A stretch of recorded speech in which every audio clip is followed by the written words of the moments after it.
देखें, हर आजमाइश के बाद अल्लाह सुब्हान व तआला इंसान को वो मर्तबा अदा करता है ना, जिसका इंसान कभी सोच भी नहीं सकता। और अब तुम्हारा सफर भी इस मोड़ पर पहुंच चुका है जहां तकदीर खुद तुम्हारे सामने झुकने लगी है। वो तकदीर जिसने कल तक तुम्हें गिराया था और आज वही तकदीर तुम्हें उठाने आई है। ये तकदीर अल्लाह ने लिखी है, किसी इंसान ने नहीं। हालात, कोई दुश्मन, कोई इसे नहीं रोक सकता। अल्लाह ने तुम्हें इतनी बार जो तोड़ा है ना, वो इसलिए कि तुम्हें समझ आ जाए कि जीत इंसानों के हाथ में नहीं है।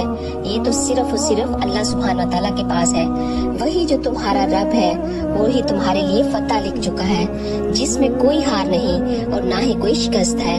तुम अब महसूस करोगे कि अल्लाह ने सारे बोझ उतार दिए हैं, तुम्हारे दिल से डर खत्म कर दिया है और तुम्हारे रूह में रोशनी उतार दी गई है, जो तुम्हें बुलंदियों पर ले जा रही है। जो दरवाजे तुमने अपने लिए बंद देखे थे ना, अब वही दरवाजे तुम्हारे लिए अल्लाह की रहमत बन जाएंगे। जब अल्लाह किसी को बुलंदियां अता करता है ना, तो उसके लिए सारे दरवाजों को खोल देता है। तुम्हारी मुश्किलें आसानियों में बदल जाती हैं और हर नाकामी तुम्हारे लिए कामयाबी की सीढ़ी बन जाती है। ये वो लम्हा होता है जब इंसान को पता चलता है ये जिंदगी उसकी नहीं है, ये तो अल्लाह की लिखी हुई एक किताब है जिसे पूरी दुनिया पढ़ती है। इसलिए अब तुम्हें डरना नहीं है। अल्लाह की दी हुई इस जिंदगी को अमानत समझकर संभालना है और इसकी परवाह करनी है।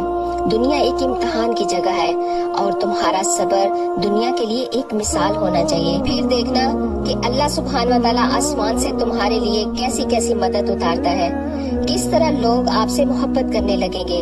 आपको पता भी नहीं चलेगा कि ये सिर्फ और सिर्फ इसलिए है कि अल्लाह तुम्हारे हक में बेहतरी का फैसला कर चुका है और दुनिया की किसी इंसान में ताकत नहीं अल्लाह के फैसले को चैलेंज कर सके। अल्लाह का फैसला जब तुम्हारे हक में आ गया तो समझ लो तुम्हारी कामयाबी शुरू हो चुकी है। तो अल्लाह के फैसलों पे राजी रहें। अल्लाह का फैसला बेहतर नहीं बेहतरीन होता है।